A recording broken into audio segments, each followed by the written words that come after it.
Yeah. Going to live stream. Yeah, so I'm just setting up the names right on YouTube and all, so it's not Zoom meeting, you know what I mean? Yeah. Word. The last one. My name is out there anyway. Right. There we are. And I'm going to try, let me see, can we go live on Facebook?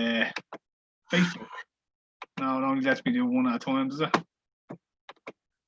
Right. It's on Facebook, so. On Facebook?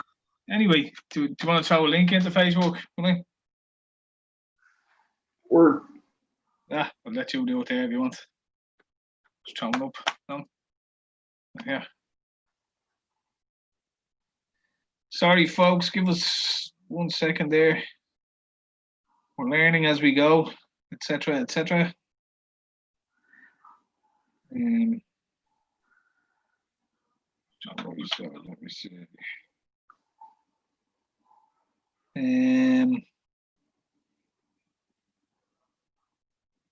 Copy link.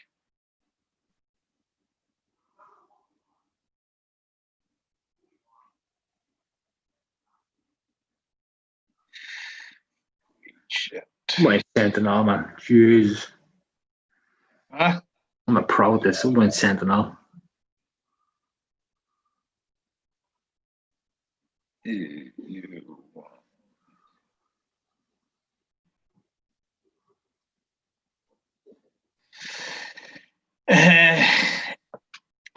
Curtis wasn't happy, man. He wasn't happy. About what? Barkley let him down for his treble of draws. See. Tell them it's hard to be sympathetic. Yeah, because West Brom and Burnley drew earlier, and I can't remember what the other draw was. But yeah. Anyway, we can jump in and have a look at how terribly we did. But before we do, some new stuff on the merchandise. Got a few new logos in there. Have to actually get you all one of them, Red. Do you have that picture from Shug Monkey? Did I get one? Probably didn't get one. I was a bit of an afterthought, to be honest with you, throughout this whole Class A's. That's probably right as well. So a few new bits and bobs up there for anyone that wants to jump in and grab something. Some 2013 stuff, some 33 stuff, some home invasion stuff. Yeah, so there you go. I have to get some order myself. What? I still have to keep meaning to order something myself. Yeah, I'm going to order something this weekend if you want to give me a shout.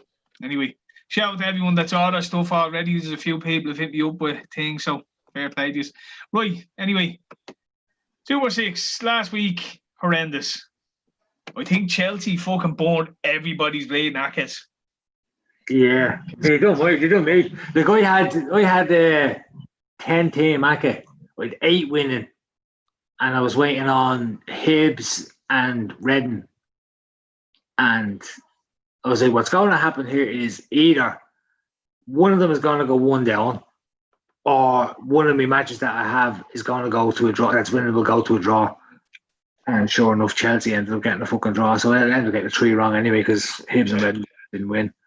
I'll tell you what, I had a good weekend with they do these 5-a-side bet builders. And in the Liverpool match, I had Fabinho to get booked, Salah to have 4+ shots, Salah anytime scorer, Calvin Lewin anytime scorer, and James to assist. And I won like 30 quid or something on it. And then I had in the Chelsea Southampton game, I had Ings anytime scorer, Kante to play 50+ passes,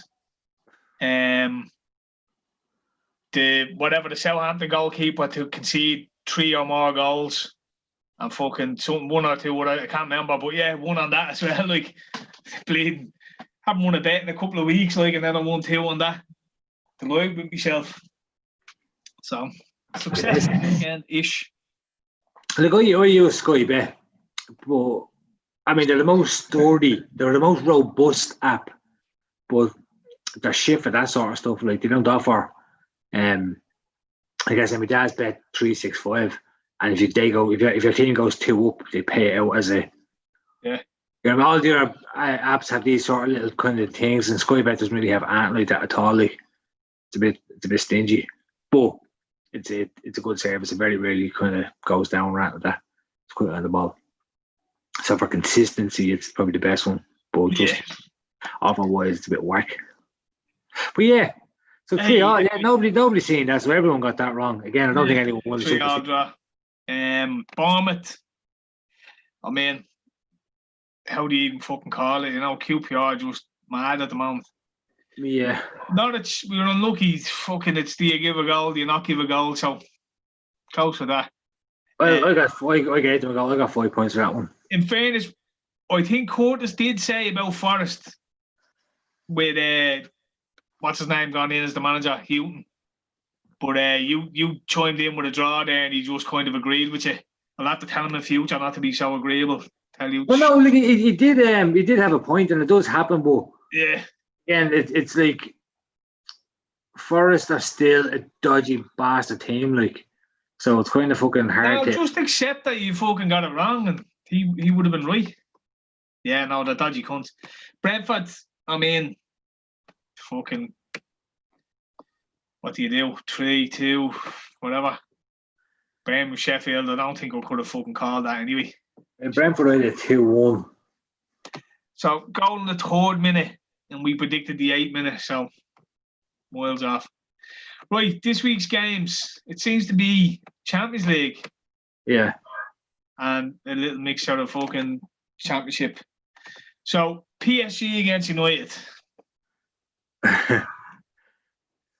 Against United. You have to go PSG. But it's just like, what sort of... Is it going to be a robust Man United where they only lose 4-1? Or is it going to be a 6-0 drubbing? United are fucking so... You know what? You couldn't predict the United win. Like, you'd say, like, say against Newcastle yesterday, they should win that handy enough. And they did in the end. But up to then, it was struggle city. And, you know... In a lot of games, you'd say, they should win that, and they go and get fucking beaten then, you know what I mean? Like, they were a goal down after about 10 seconds, they were. Yeah, a minute and 3 seconds. I'd say PSG 2-1. 2-1. 3-1, I said. I reckon PSG will destroy them, like. I just reckon it's going to be a shock for them. Not the speed. PSG haven't been great since the start of the season. I know they're top of the league again, but they fucking lost a heap of games. They've allowed the players out. And Mbappe hasn't been playing great. Neymar fucking did he get a ban or something? No. Don't really pay too much attention to French football, but yeah, 3-1 PSG, yeah. No, go to 2-0. Go to 2-0. 2-0. Yeah.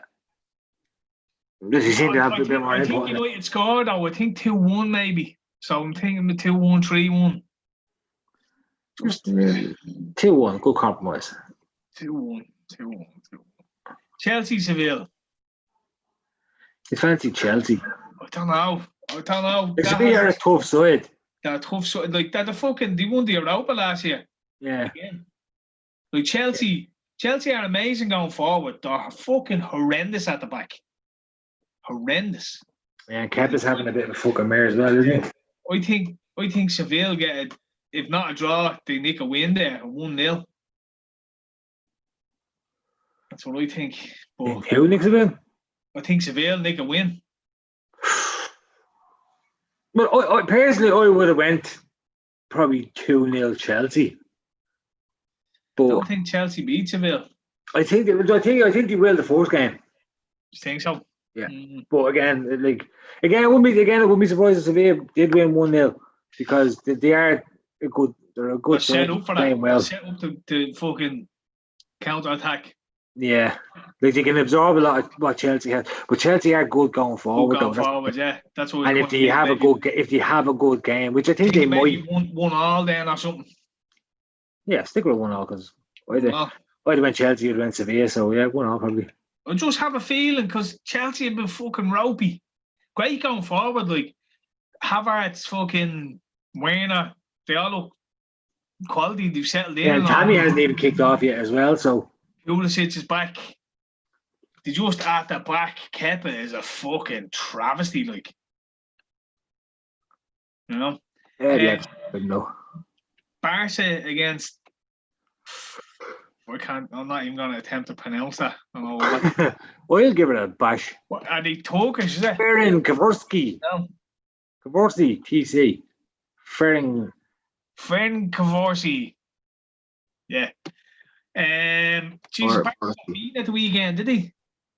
I don't know. Again, the Liga has kind of died a bit of a death for me as well. I think Real and Barca both fucking got beat at the weekend. Oh yeah, didn't one of them got beaten by the team that only got promoted? Is that Real? Cadiz, yeah. I think Real got beaten by them, but I think Barca were beaten by fucking. Who were they playing? Yeah, but see, when it goes to the Champions League, though, league form kind of goes out the window a bit. Yeah, I'd say probably go 2 or 3-0 Barca, to be honest, but.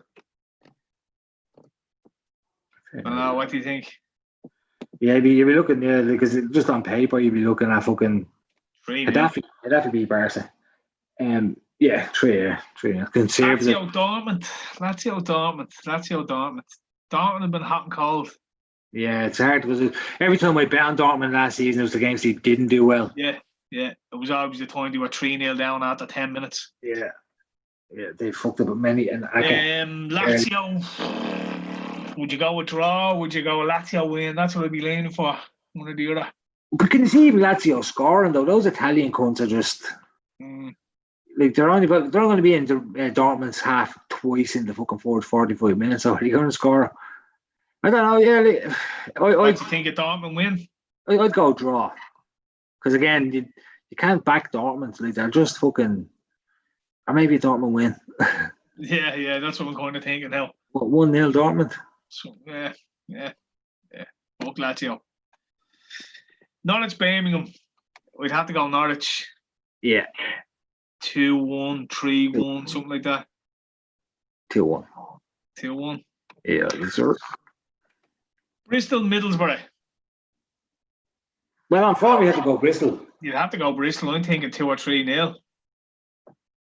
Yeah, because Borough are struggling to fucking get goals, aren't they? But again, the one time they'll score 2 in this match now. Watch, because if we yeah, absolutely. What do you think? 2-3? 2-0. 2-0. Right. There's the shouts. PSG 2-1. United. Chelsea 1 all Seville. Barca 3-0 with some name team that I don't give a bollocks about.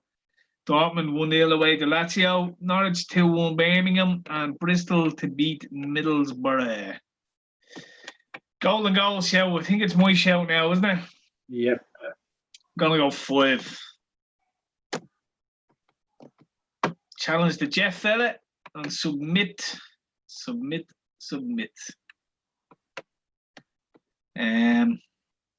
Yeah. 52-1.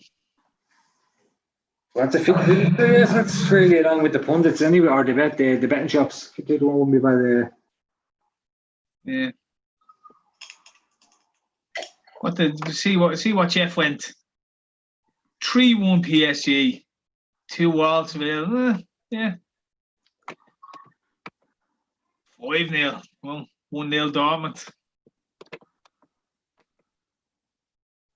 2-0 and 2-1. Pretty much the same way with everything other than Yeah, because he gave Borough a goal and we gave Birmingham a goal. Yeah, and he gave an extra goal PSG, doubled the score on the draw, and a couple of extra goals for Barca, but pretty much the same way he went. Come on, Jeff. Yeah, because again, I don't know a lot about this other team, but Barca could be 4-0 up at half time. Like, it could be easily. It's one of those games. I change it to 4. 4? Yeah. You want to go 4? I'd go 4. Right. We'll give you the benefit of the doubt. Submit. Aye. Right. That's the fun part out of the way. So, do you want to talk about football at the weekend? Yeah, I do, baby. Yeah, I do. Yeah, so fucking. Yeah, so fuck, that was a great result for us, I have to say. Yeah. Like, Top result. yeah, I mean, I think if they I had did say it to Vardy, you, didn't I? I did say it to you. I think he's a beat Leicester. yeah, no, like, I know you'll always hedge towards caution with your own team, but no, it's just Leicester have been a bogey for us. Like, yeah, we find it very hard to beat them. you were right. And as I said, had they got Vardy Yeah, yesterday, you threw me the I don't text think saying we if would have won. Vardy I think we would have been 2-0 at half time, to be honest. yeah, the chance They fucking Vardy playing, but was a they didn't. Barnes missing the first And, half. Was he should have fucking put it away? You fucking, you there? You gone? He's gone. He's back. He's gone. Yeah, I was just saying. Was it the Ashley Barnes the chance in the first half where he just couldn't get out of his feet, and then he tried to beat a player, and then Vardy would have stuck that away like without a doubt. Yeah, and there's a few kind of wanton passes into the box as well that fucking Vardy would have been on that nobody was on. But friends, we had our chances as well. We played very well. Like I'm happy with how we're playing in the sense that we're more confident on the ball, and we have the kind of, we understand now that we actually have a bit of ability to go forward, and when we go forward, we're starting to create our own look. Do you know what I mean? Like, having and because we're getting those, like, this last season they would have beaten us 1-0 if it was 0-0 at this stage. You know what I mean? Like, so. Yeah. So all these sort of things, like, so I'm like, again, I'm not going to hit myself. We've Leeds next. That's another fucking tough game. Like, so every game now, because of the unbeaten thing, is going to just make every single game just seem a little bit harder. Because everyone's going to be out to do it, isn't it? Yeah, well, and we're not used to it either. You know what I mean? We're not used to it, so it's kind of like it's an extra pressure that we didn't really need. We could have just fucking, like, I took a draw yesterday before the 90 minutes, and I was even saying when I was hitting 90 minutes, I was like, "Oh, right, a draw here is a good result." And then when fucking Ross Barkley just, you know what, it wasn't even that great a hit, but it just looked like the whole team had the confidence that they'd go and get a winner. Yeah, well, we really started towards the end. Towards the end, I mean, I think we deserved to win. That's the thing. We did deserve to. On the day, we were the better team on the day. We did deserve to win. And one thing I will say is, man, Martinez in goal is some difference for us. Yeah. Them little stupid goals he were giving away last year. Now, I know what he's had. Henderson, was it? No. Jed Steer, fucking. We've had about fucking. And then fucking. What's his name? Tom Heaton. Pepe Reina came in. He was dud for his, like. Tom Heaton. I know Reina had some quality saves and fairness. Yeah, like, it's the goals he concedes. You're looking at them going, he could have got to that, you know. I don't know. I wasn't too disappointed with how we did. I mean, he's a fucking 40-year-old bleeding goalkeeper, like, so you couldn't. True, yeah, he wasn't the worst. You could have had fucking Minilet in goal or Karius or something. Yeah, no, we've had a few bleeding goalkeepers, but I'm happy now that we have Martinez there. Do you want to even discuss the fucking shambles of that Liverpool match? Well, can I just say, right? First of all, says both our decisions clearly wrong. However, Liverpool's wanting an investigation into it is it's a bit silly, retarded, and it just turns people, like, it makes it so hard. Like, as a neutral, it makes it so hard to like Liverpool. What I will say is, though, it is. You would like to get an answer as to how they came to that decision of Mane being offside. For what reason they didn't look at the tackle. You know, like, they didn't even look at it. It was like, no, it was offside, so it's grand. Like, when you have incidents where in a United match, after 90 minutes, they gave a penalty. You had the young fella off Chelsea, James, sent off in the England match during the week after the game. You know what I mean? VAR going to these decisions, like, what reason? You know, you'd like. Well, you don't deserve the reason. Nobody else gets the fucking reason. You'd like someone to come out and say, "Look, this is why we made the decision." Going for a review, not only will it not do anything, it is a bit silly. I agree with that. It's just you fucking accept it. You move on. You fucking, Like, when they go for you, you're not running out trying to get investigations. Do you know what I mean? They can. But that offside was like you're looking at it and you're going, no, that's on. I'm sitting here watching and going, that's on. That's on. I couldn't believe you were robbed. Absolutely robbed. Like, so you'd like someone to fucking be like, well, how did you come to that decision? And there was a few like before the Ricardson sending off, like your man Yari Mina elbows fucking Mane in the back of the head. The ref blows for the free kick. Is probably going to book him, but then doesn't go back and book him. You know what I mean? Because the incident after he blows the whistle, Richarlison fucking smashes into Thiago. So you quite clearly can make a decision after the challenge on Van Dijk. The whistle wasn't even blown. There was no decision made. That was in play at the time. The Richarlison one was after the ball. So it's just it makes no sense. Like there was a completely wrong decision. Like, and there is no explanation to it. But the problem, what annoyed me more was because the VAR discussion is over. It's over. I said to you the draw, and 9 times out of 10, the Liverpool Everton, they're always a draw. So the result didn't bother me that much. I wasn't even bothered that it ended 2-1. But you look the way the decisions went, I'm like, man, what's the point even watching football? Like, you know what I mean? What's the point? Like that offside Mane at the end. It's just but no, and you know where it is? I'll tell you where it is. You don't need we don't need the FA to come in and tell you where it is, because you know where it is. The rules are making it so complicated that even the VAR guys are struggling. Well, because that's what I mean. They have these add-on fucking rules that nobody understands. That's what I mean. It's the sleeve on your jersey and it's here and it's your arse, your elbow, and fucking we make this. That's like you're wrecking it. You're wrecking everything, like.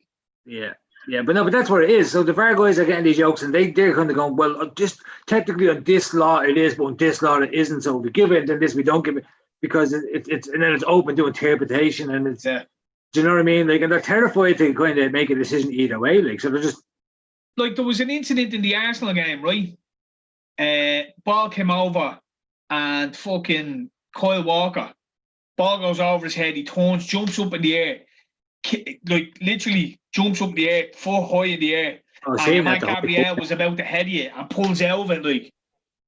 And the VAR decision was made in 3 or 4 seconds. Like, you see Arteta arguing with the fourth official going, how the fuck is that not given? And the fourth official like, oh, VAR checked it. Like, how can you? It's been 2 seconds, like. How did you check it? They clearly, like, so they can spend 3 minutes trying to find half a fraction of a fucking millimetre for an offside, but they won't look at like a leg-breaking incident like the Van Dijk one, or a fucking head kick. You know what I mean? It's just like, it's just ruining it. It's like. It is, but they've made the decision, so they're going to stick with it, and that's the thing. They're going against VAR from the get-go, and I think even it's failed by its own use. So it's what it was brought in for was to get rid of the referees making incorrect decisions. Yeah, I know.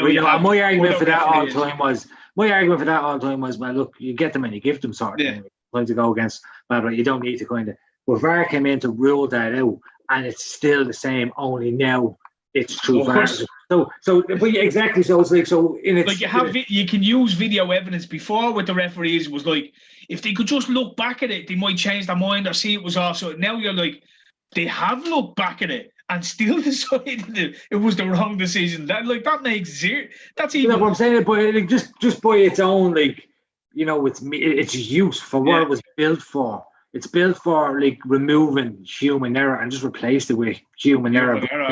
It takes an extra 2 minutes to look at. But even worse human error because, there's 2 elements to it. Worse because in the moment, your team scores, the linesman sticks the flag up, the goal's gone immediately. There's no celebration. The forward isn't wheeling off, celebrating. He turns, looks, the flag's up. Bollocks, they go and argue, but you're not getting your decision no matter what.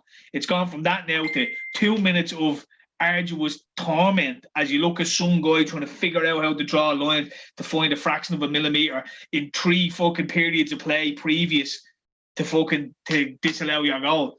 There's that element to it, and there's the other element where that you now have, like, the mistakes are worse because they have this review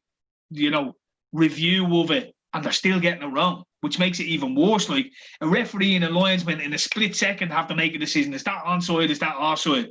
Did he clip him? Did he not clip him? And yeah, they're getting them wrong, but like, yeah, you're going to get some of them wrong because it's all happening so fast. But when you have them going back to video and they're looking at it from 7 different angles and still getting the decision wrong, it's like, that's even worse. Human error, like that's a worse kind of human error. That's incompetence.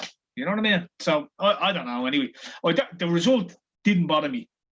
To be honest, I'm kind of glad that they didn't give Pickford a retrospective ban because he's the worst goalkeeper I've ever seen in my life. I hope he plays every game for Everton. You know what I mean? But it was a scandal. But the reviewing thing, I think it's stupid asking for a review and all. You get on with it. Yeah, because then you get them and you give them. And you fucking lick your wounds, you say, fuck it, right. Everyone knows. I don't think there was one pundit out there that was like, that was offside. No, it was offside. And Pickford shouldn't have been sent off. Everyone's seen it. Everyone knew.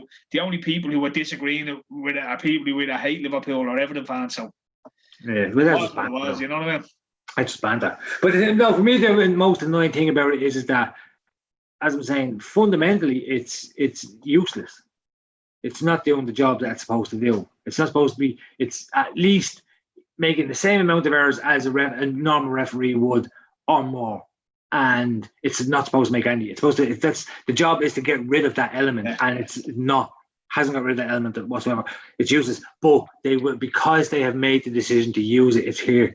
I know. No part again, and that's the worst. Come here. It's like to use probably a bad analogy, but it's like the government have put NEFIT together. And they're going to use it regardless, and they're going to make decisions that are horrendous, but that's its purpose. You know what I mean? So what do you think of level 5 thing before we go? Is that what they're going to go?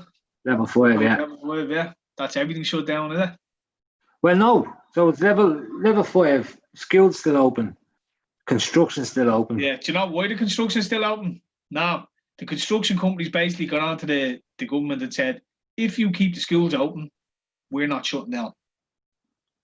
We have safe environments. We've had no cases, no outbreaks, nothing like that. Any place that did have outbreaks, we shut down immediately. So we're not shutting down unless you shut the schools down.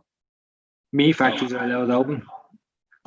Manufacturing is allowed open. I mean, everyone can crowd into 100 people into a fucking Tesco's, but you can't go into a shop that has a 2-person or 3-person policy and has everything in place. Like the gym I go to, everything's fucking washed down, sprayed down, has limited amount of people in and out. You know what I mean? It's all well directed and no problems, no outbreaks, shut down. Yeah, you just kind of hope enough people get pissed off very quickly, don't you? Yeah, it's not going to happen. I mean, I've seen a lot of people say it, but they'll still. My argument is the only people calling for it are people unaffected by it. That's it. There's no one who has their own business that's about to lose their bollocks, that can't afford to pay their mortgage, going to struggle on put payments. You can guarantee there's not one person in that situation that's going, oh man, yeah, you better lock it down. You have to lock it down. Think of the people you have to save. Everyone is like, I'm in a government job. I work from home. Lock it down. This is unsustainable. We need to, so you can't expect anyone who's in a position that they're not going to suffer to ever wake up to what's going on. You know what I mean? Yeah, no, I just think the propaganda is too fucking strong, man. That's what it is. Propaganda is strong with these ones.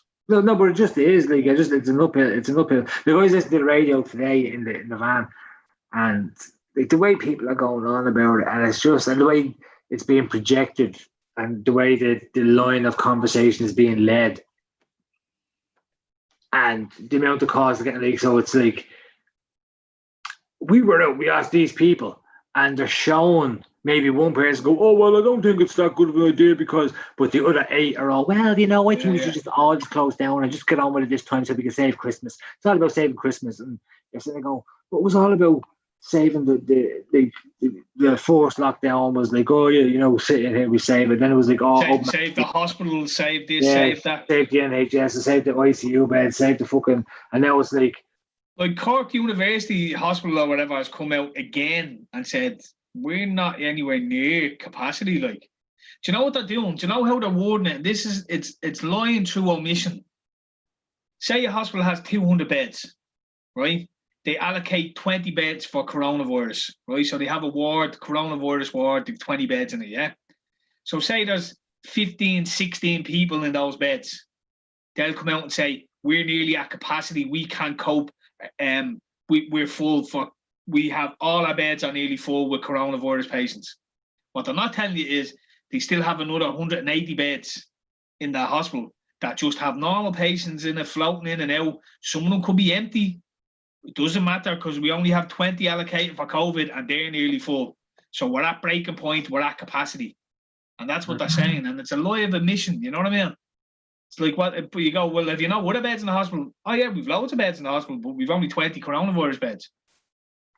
And we're nearly at capacity. We're at 16, we're at 17, we're at 18. So, yeah, but your hospital isn't at capacity. You're cancelling fucking all sorts of treatments.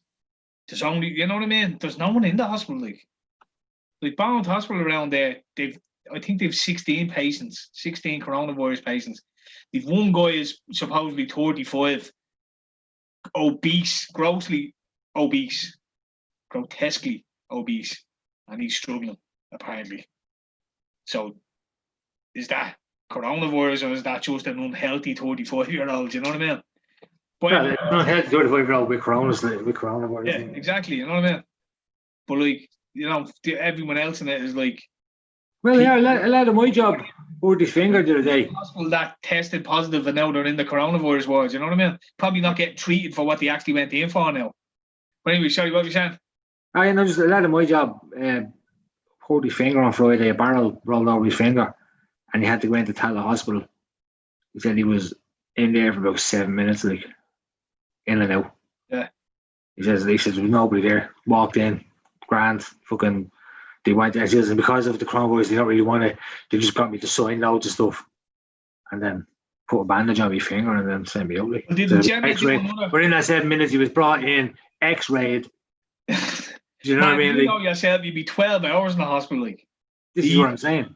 On a normal day before coronavirus. Like your one Gemma Valley done, I think it was her done the Mater Hospital there again last week, and it was like empty, going through everywhere, going to X-ray wards, going everywhere, like. Or it was another young one maybe, I don't know. But like all the shouts there from people, that was on a Saturday. That's when that was off-peak hours and all. It's like, there should be no off-peak hours. We're in the middle pandemic. Of a pandemic, like. And you've shut down the hospitals for 6 or 7 months. You've a backlog of cunts to be seen. Doctors shouldn't be taking the weekend off. They've been doing TikTok videos for the last 4 months. Get them fucking in there, working on the weekends and all. Like, the places aren't empty. Like, Jay was telling me around the Bowmount, she fucking took a load of Sambos down to the A&E. She like made up a load of Sambos, said, right, I'll bring them down to the A&E, give them out.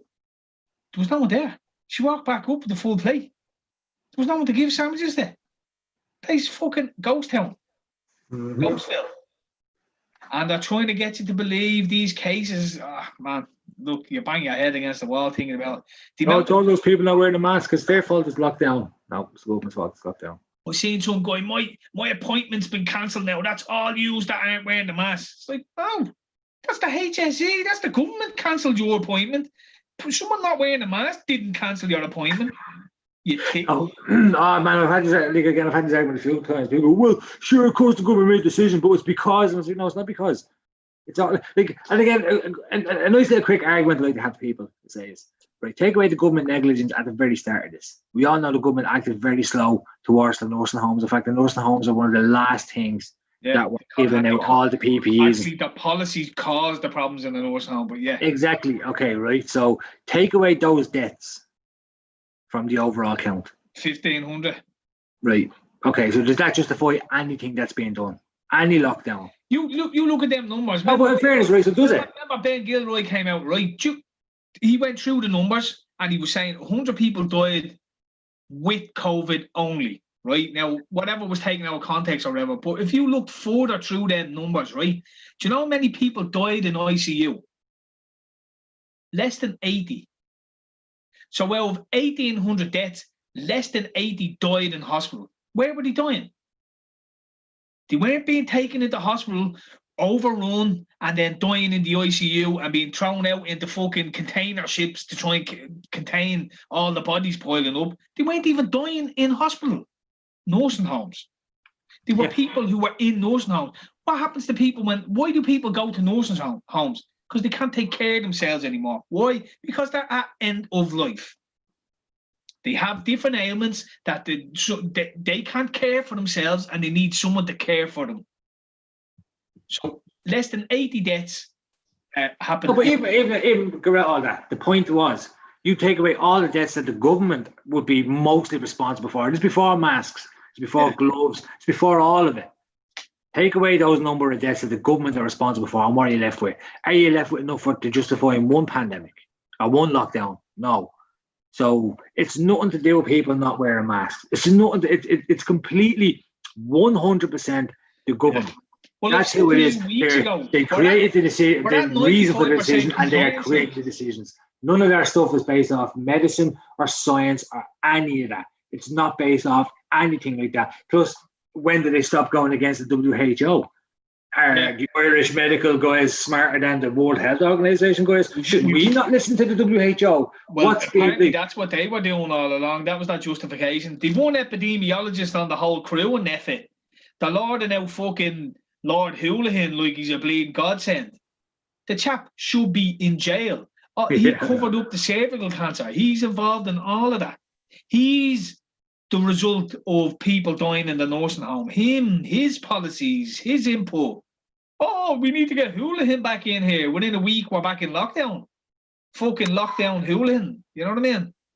And then you start looking at the PCR testing and all. And the guideline, the recommended guideline is 30 cycles. And in Ireland, they're doing 40 to 45 cycles.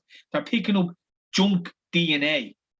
They still have an isolated virus. What are they even testing for? It's nonsense. All nonsense. Lockdown for cases. The death rate is still like less than 3 a day, or so. You know what I mean? There was none today, and I think what's it like eight of the latest ones are all from a couple of weeks ago. Yeah. You know what I mean? Like what? So like you're doing 10 times the testing. You're getting less percentage of the cases are actual positive cases. You take away the false positives. Then you take away the asymptomatic people who aren't even fucking having symptoms. What are you left with? Who's actually sick? How many people are actually sick? The hospitals are empty. They're telling you that people in the hospitals are coming out and going, don't stop coming to the hospital. We're not at capacity. Don't listen to these people. They haven't even contacted us, and they're putting out statements saying hospitals are at capacity. They didn't ask us whether we are at capacity. We're not at capacity. So it's just fucking, Anyway. Maybe on that we should. I just don't want to go back into fucking lockdown again, man. Fuck 5 kilometers from your house, man. Having to deal with guard trying, where are you going? Where are you going? Shut your mouth, you. I've seen as well before we go as well. They were talking about how they're going to start implementing fines as well. So it's about fining people, is it? Yeah, if you don't adhere to the guidelines, I'd love to get into court with a fine under their mandate. None of it has the fucking power of law under it. No one's been in court fined with anything. They'll try and do you for fucking public disorder or something. Mm-hmm. You know what I mean? That's what they'll do. They'll put you in the public disorder offence for not adhering to a guideline. But again, the guideline is just the guideline. Yeah. Your one Tracy O'Mantney came out yesterday. Apparently they're putting an MPO together and they're working out the best way to bring a case against the state. And they're in the process of doing it. Learning from, say, where John Waters and Gemma went wrong, and I think there was another one then brought that didn't succeed. So they're kind of like these didn't succeed because they done it this way. Like Ireland would be one of the hardest countries in the world to bring a case against the state under any circumstance, whether it be for, child welfare, fucking, being molested by fucking the church or whatever. Literally the government will go and spend 5 million to stop you from getting 200,000 in the payout. You know what I mean? Yeah. So it looks like there's cases coming. There's cases in a few places, like in Germany, they're bringing a case. In Australia, there's a big case. So you wait and see, do people start winning in court against them for damages? You know what I mean? That'd be great. they need to get up there. At some point, they're going to get into some court. Like, I think in actually Spain overruled the lockdown. Said it breached human rights and fucking whatever. So apparently they don't know that. You know what I mean? So it's when they start getting caught and you start going, well, where's your evidence? Well, we have this. Well, that study's been denied. That study's been fucking debunked. That study's unconfirmed. You know what I mean? Like, what evidence are you basing it on? Like, so you can but hope. But yeah, we're not going back into that. Find me. I'm not paying it. Like, you're not getting it. That's right. Like, I'm just like, give me you're not getting it. Like, throw on the yoke. Like, fuck that there. Like, yeah. You know what I mean? Getting the fine. On what grounds, you know what I mean? Like, I can't wait for the fucking arguments with the guy. Like, do you see that video of your man, was he Dutch? Dutch fella in the car getting stopped by the guy. The shit they were saying to him. We don't like your attitude, and we're in the middle of a pandemic. Where are you going? Like, and he's like, I don't need to be telling you where I'm going. Like, I'm going somewhere important. Like, and he fucking pull over there now, waiting. And the shit they start saying to him, turn off your phone. We need to have a look at your phone, see what you've been recording on. You know all this shit, like intimidating them.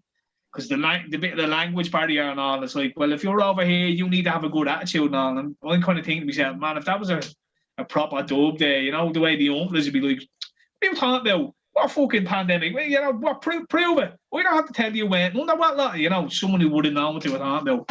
It would have been funnier, but the poor guy, they had him apologising and all in the end for the way he was speaking to them and all, like, fucking dickheads. A lot of them, they're all complicit as well, you know what I mean? Every one of them knows it's all bollocks. Every checkpoint I drive through, they're not even stopping cars. Yeah, they're just waving them on. They just bottlenecked the fucking N7 and caused 8 kilometre traffic for just to wave people through. Like, yeah, they take one out of every 10 car will get pushed over to the side. It's all ridiculous. Like everything the government has done so far, it's just fucking ridiculous. Yeah, anyway, look, this is meant to be about football and you get fucking talking about this shite. Fucking drive me mad, wouldn't it? Yeah. Good. So hopefully we'll win the Super 6 on tomorrow night and win $1 million and be fucking out here buying oil in the Bermudas or something. I'll tell you what we should do with the fucking with the election coming up soon. We need to try and get someone on who's up to date with what's happening. Well, see, like there's up to date, and then it's very hard to get bipartisan views. Because if you listen to one side, it's like, oh, Biden is winning and blah, blah, blah, blah. But then it's like, on the other side, it's like going, oh, yeah, but that's because there's been the early vote, and all the Trump guys haven't even gone out yet. The Biden shit is it's starting to fucking heat up. Apparently, another fella came out with 26,000 emails that he released, and there's meant to be loads of shit in them as well. Yeah, but they don't care. The media are not. The media are not sharing at all. I mean, you're seeing like the media rammed 3 years of Russian collusion down the American people's fucking throats when it was Donald Trump, and now when there actually turns out to be actual evidence against collusion against Biden, it's crickets. And they're pish poshing. Crickets now, they're banning everything. But that's what I mean, like, and then they're pish poshing it. And then I actually seen one Democrat apologist come out and say the fact that Twitter banned it means that it's fake news. Yeah, sure. I seen was a former Democrat who shadow banned he banned the initial Biden story coming out from the New York Post. He banned it and said, well, we haven't had a chance to fact check it yet, but we know that it's a false story. So we're just pre-banning it until it's fact checked. It's like, so you're not biased at all. Like you used to work for the Democratic Party, like, and you've just shut this story down from a newspaper that's been around for 200 years, like, and you come along as a fact checker on Twitter and fucking shut it down, like, you know what I mean? And not once have they done it for anything about Donald Trump. Yeah, well, there you go. Anything negative about Donald Trump, not once has it been. Anyway. We'll say that for the podcast. Yeah. Well, we get on probably in the next couple of days anyway. And keep it lit. All right, folks. Live on YouTube.